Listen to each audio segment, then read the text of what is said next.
Hi guys, welcome back. As you can see, I've been quite busy over lockdown. Continued with the scenery. I dropped, in fact, the front half section of this section here, I dropped by about 2 or 3 inches. So that gives you the illusion of a railway embankment.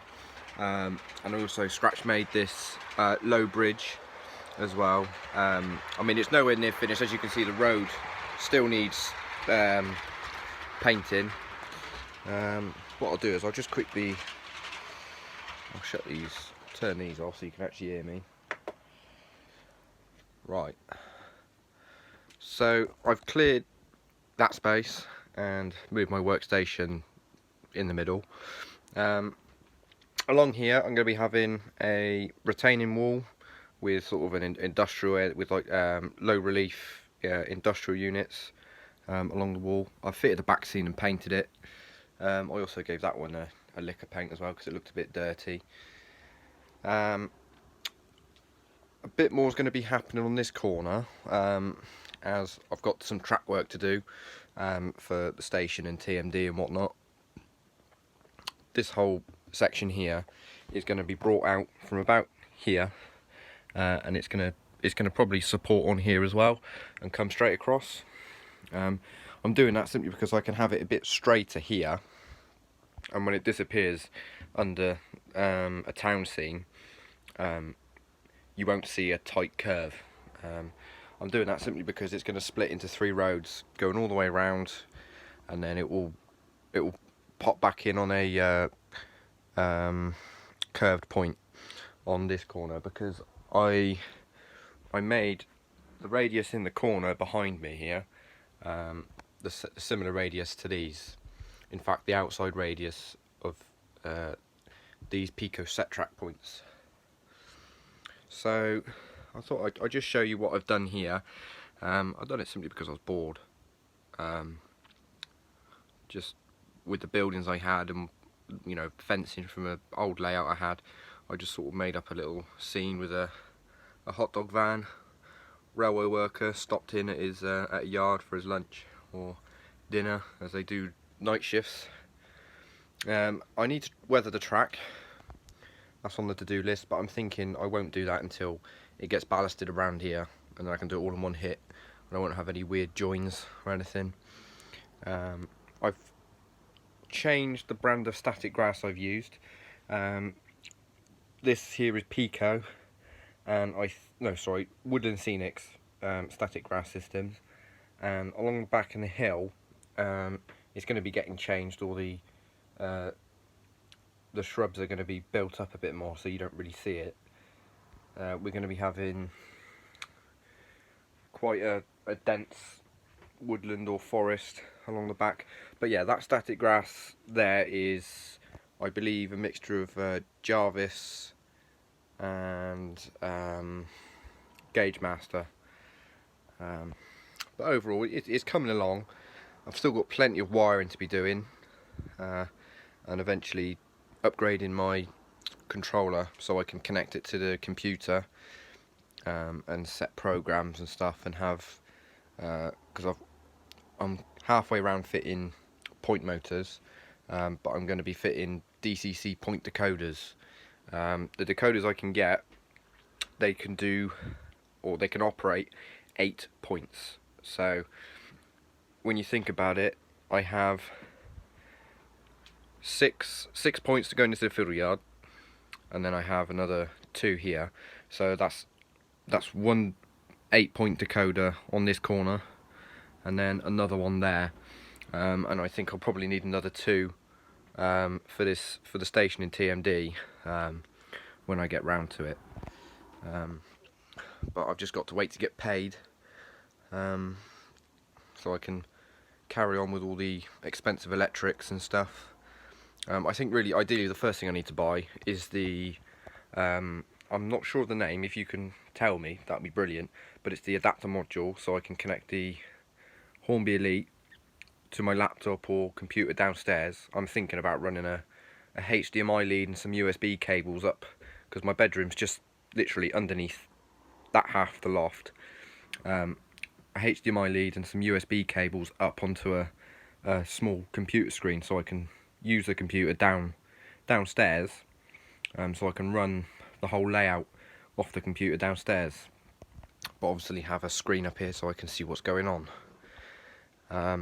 So if you look and tell me what systems you'd advise and what software to run, so I can map the whole layout and you know, implement some programs. So say if I want to run the DMU round the loop 3 times, and then it can go back up into the fiddle yard until I want to use it again. Things like that I want to do ideally, so it will change the points for me. Because I mean, I do like, you know, operating the classic flick switches. I think I've got some in here. Yeah, so I do like operating the flip switches, but obviously I'm not really keen on doing all of that wiring and making up a control panel for it.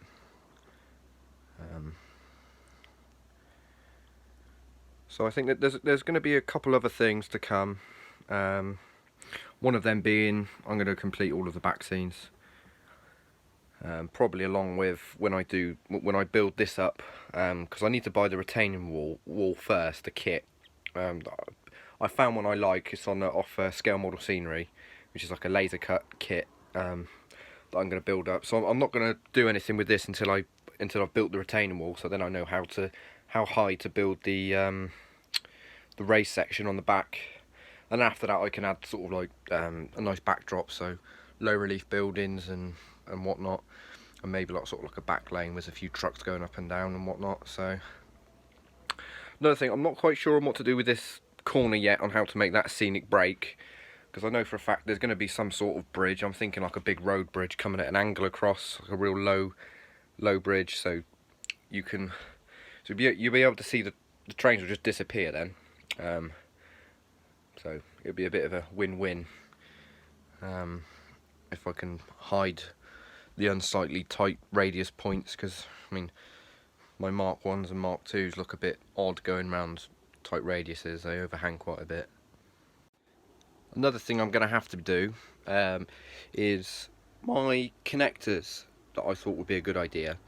At the time I didn't know about PCP board, which is probably a better application than what I've used. I've used some 3mm brass strips. They work well, they're strong, they're quite difficult to solder the track to. You've got to get them really hot. And another thing, because the strips are so thick, they get really hot when you're cutting them with a Dremel. And basically these brass strips are epoxied. They're glued with epoxy onto the baseboard, and when I was cutting them, they got so hot that the glue failed and they were all wiggling about. I've managed to fix them with some super glue, but I was thinking PCB board might be a bit more discreet, because obviously you will still see this a little bit, I'm pretty sure, but we'll have to see. Because I might bring the scenic brake. I might bring the scenic brake to about here, so you won't really see it. But yeah, I mean, on top of here there's going to be a town scene, and then on this tight corner here there is also going to be a town scene. So it's going to come to about here, just as this curve starts to get a bit tighter. It's one of my new additions. Bachmann 37. This one's been repainted. It was originally an EWS. Been lovely job, really nice job whoever done it. I didn't pay a lot for it. I think I paid about £70 for it. But it's a really nice runner. Obviously it takes the Bachmann 21 pin decoder, so it's quite noisy when it's just sat. It buzzes a lot. So I'm thinking about converting to a lens decoder, as I've heard people have had problems with the Bachmann decoders being really noisy, and when you put a lens in them they perform way better, and it's not really brand specific from what I've heard, from what you can run with your DCC controller. So I mean, this is a Hornby unit. Most of my locomotives on this layout do have the Hornby 8-pin decoders, but there's no reason why I couldn't run a different decoder. I don't think it quite works like that. So I hope you enjoyed this video. I mean, I know it's been a very long time, but obviously with lockdown and whatnot, it's been quite stressful with me trying to keep my job and whatnot. But I mean, I start my new job tomorrow, as it being a Sunday today. So I'd just like to let you lot know that there's going to be more to come, and hopefully more future videos. So thank you very much for watching. Remember to like, comment and subscribe. Any ideas or questions, pop them down in the comments. I reply to all of my comments on my videos. Thanks for watching.